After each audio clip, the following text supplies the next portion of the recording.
42 days into this costly war. The main winners are Iran and Russia. Tomorrow, President Trump gets to decide whether to continue the waiver of sanctions on the sale of Russian oil. A whole group of us in the Senate believe that he should not, because Russia has been profiting off this war. And as your question implied, so has Iran. They're making more money off of their oil exports now than they were before the war.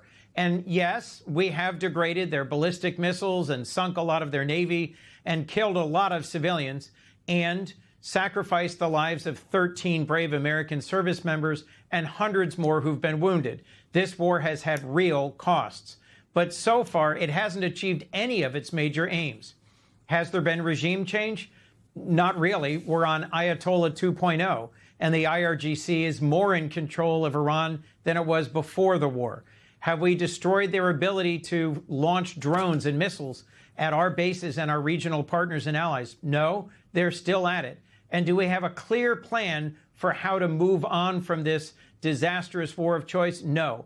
And I have not been briefed on it, Luke, in any particular detail in the last 2 weeks. And yet, Senator, President Trump, on his way out of town tonight at JBA Airport, said that he didn't feel like he needed a backup plan in case things go awry tomorrow. Let's give this a listen. I'll ask you about it on the other side. They're militarily defeated, and now we're going to open up the Gulf with or without them. But that'll be open. We're going to be, or the Strait as they call it. And I think it's going to go pretty quickly. And if it doesn't, we'll be able to finish it off one way or the other. What's your backup plan if there's no field opens? You don't need a backup plan. Is that how this works? One way or the other. Remember previously when he said the Strait of Hormuz will just open up all on its own, magically. Here's a man who's more concerned about building a ballroom with foreign steel, planning a 250-foot victory arch, than he is in whether or how to actually achieve victory in an ongoing war that he started. And the person he sent to negotiate, J.D. Vance, I'll remind you, his most recent foray overseas was to campaign for a pro-Putin authoritarian in Hungary who's up for election this weekend. So President Trump has dispatched 2 real estate developers with no foreign policy experience to speak of, a vice president who was briefly a senator and is spending more time on burnishing his own record in ballrooms and arches than he is in coming up with concrete and credible plans, either direct plans where he's consulting with Congress or backup plans where he's engaging our allies. This is failed leadership.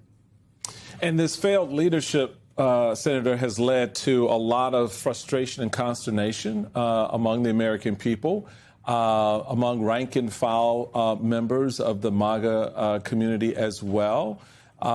Because of the prosecution of a war they don't think should be prosecuted, in addition to the weight of the current economy. When you go back and you look at the national average of gas prices, because that's a metric that touches everybody in some way or fashion.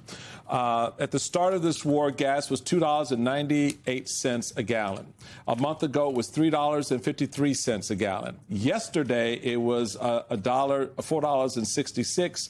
Today, it's $4.15. I'm sorry, $4.16, $4.15. So the reality of it is we've gone from $2.98 to $4.15 in a matter of a month. And the reality for a lot of families out there, in addition to the cost that I laid out at the beginning, the cost in beef going up, airline tickets going up, electricity going up. What kind of summer do you anticipate, given that the president says he doesn't need a backup plan? I guess if you don't have a plan, you don't need a backup plan. So let's be clear about that. I think, Michael, this will be a rough summer for the American people. I'll remind you that Donald Trump, when he ran for president, promised to lower your costs, to make America healthy again, to release the Epstein files, and no new stupid foreign wars, no new regime change wars. Well, how's he doing on those? The First Lady walked out yesterday to give an impromptu apparently unexpected press conference about Epstein. How badly is the war going that you need to change the subject to the Epstein files? And the one thing she didn't say spoke pretty loudly. She did not say, I am certain my husband had nothing to do with it and was unaware of Epstein's crimes. She did not say that. So how's he doing at making America healthy again? He's taken away health care from millions of Americans. Health care costs are up and health care coverage is down. And then last, the point you were just making, Michael, not just the cost of gas, but with fertilizer being constrained by the Strait of Hormuz blockage, the cost of groceries and food, the cost of airline travel, the cost of anything that moves in a truck, they're all going up. So I think this will be a rough summer for the Trump administration. I think his going on his gut and doing things by winging it at the last minute are going to come back to roost. And I think there will be a lot of pain for the American people, which is truly regrettable, but an entirely predictable result of re-electing a president whose failure to predict or respond effectively to the pandemic in his first administration led to a disastrous economic collapse and a nationwide health crisis. I hope we don't see things that bad again, but I remind folks, we knew who he was at the end of his first term. Now we're seeing him make equally bad choices this term.